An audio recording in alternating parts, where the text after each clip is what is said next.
मोदी के साथ आने से डीएमके ने भी इंकार कर दिया, जिसके वजह से चंद्रबाबू नायडू को तेवर दिखा रहे थे अमित शाह और नीतीश को दबाने की कोशिश की जा रही थी। और चंद्रबाबू नायडू ने आईना दिखाया लेकिन समझ नहीं आया और डीएमके ने झटका दे दिया, आते आते कदम पीछे खींच लिया। और साथ में शरद पवार के 8 सांसद भी अगर झटका दे गए हैं तो फिर मोदी की घबराहट बढ़ने लगी है।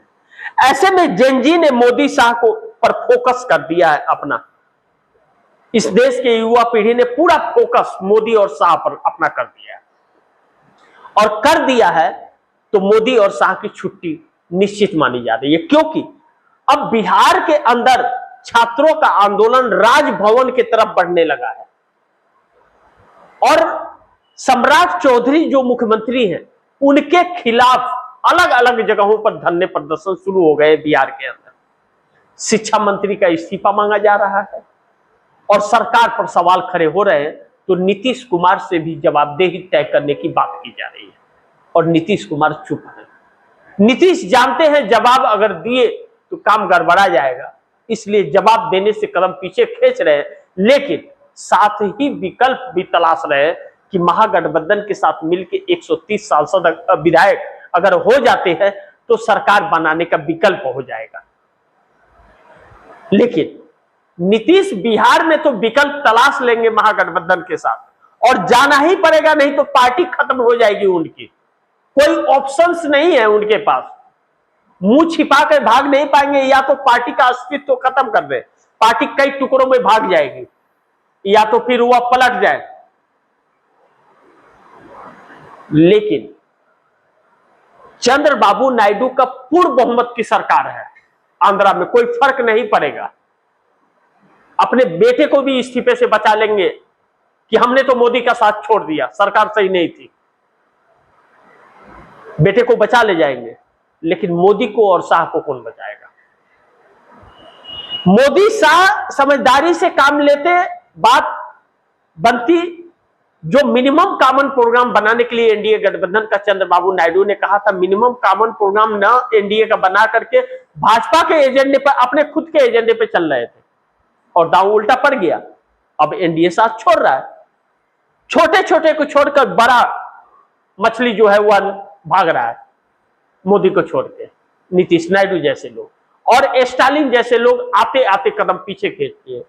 शरद पवार भी हालात को समझ गए और कदम पीछे खींच रहे, तो फिर ऐसे में सरकार हिल गई है और मोदी का कंट्रोल सरकार से निकल गया है, हर कोई आवाज उठाने लगा है।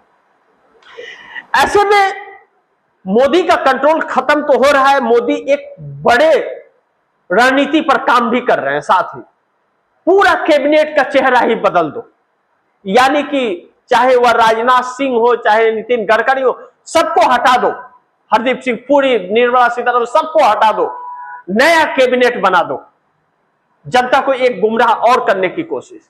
लेकिन यह भी असफल होती हुई नजर आ रही है, इस पर भी बगावत होता हुआ नजर आ रहा है।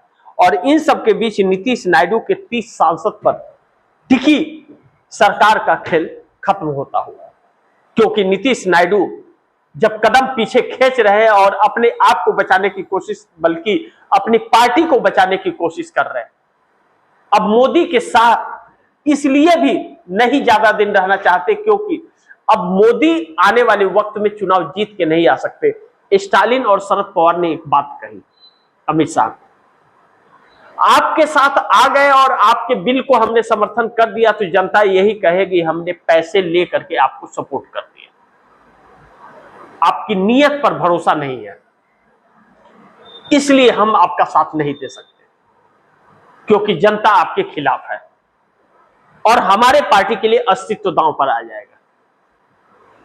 आपके साथ एनडीए गठबंधन में आ गए तो जनता कहेगी कि बिक गया, धोखा दे दिया, क्योंकि आपके खिलाफ हमने वोट लिया है और आपके खिलाफ जनादेश हो गया है।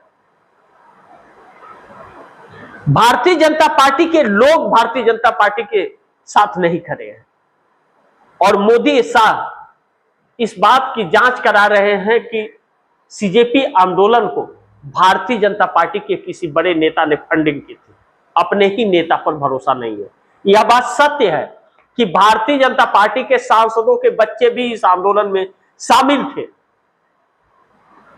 और वह वक्त आया तो इस्तीफा देकर के भी चले जाएंगे। अपने परिवार को तो नहीं छोड़ सकते मोदी के लिए। मोदी ने छोड़ दिया तो हर कोई थोड़ी छोड़ देगा। तो इस स्तर पर जब सरकार आई है तो संकट बढ़ गया है। इन संकटों के बीच मोदी और शाह को कोई रास्ता अब नजर नहीं आ रहा, बस अकड़ रह गया है। मैंने कहा ना कि रस्सी जल गई लेकिन ऐठन नहीं गया। पीएमओ में घबराहट है, अधिकारी साथ छोड़ रहे हैं। 240 सांसद जो भारतीय जनता पार्टी के, उनके ठिकाना नहीं है। गठबंधन के लोग रास्ते तलाश रहे हैं, लेकिन अकड़ उतनी ही है। और राहुल गांधी को हर जगह वह एज दे देते हैं।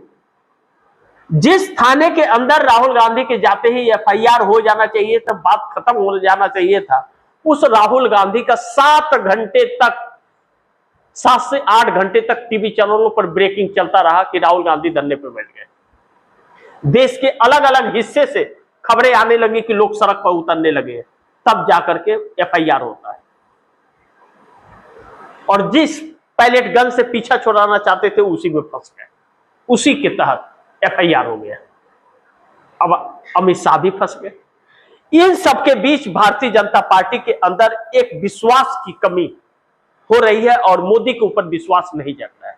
अब मोदी अगर यह भी कह रहे हैं कि फाइनेंस मैं ही ला सकता हूं, पार्टी के पास पैसा, लोग कहते हैं पैसा ही रह के क्या करेगा जब पार्टी चुनाव ही नहीं जीतेगी। ऐसे में मोदी का खेल खत्म ही है, इस बात से इंकार नहीं कर सकते।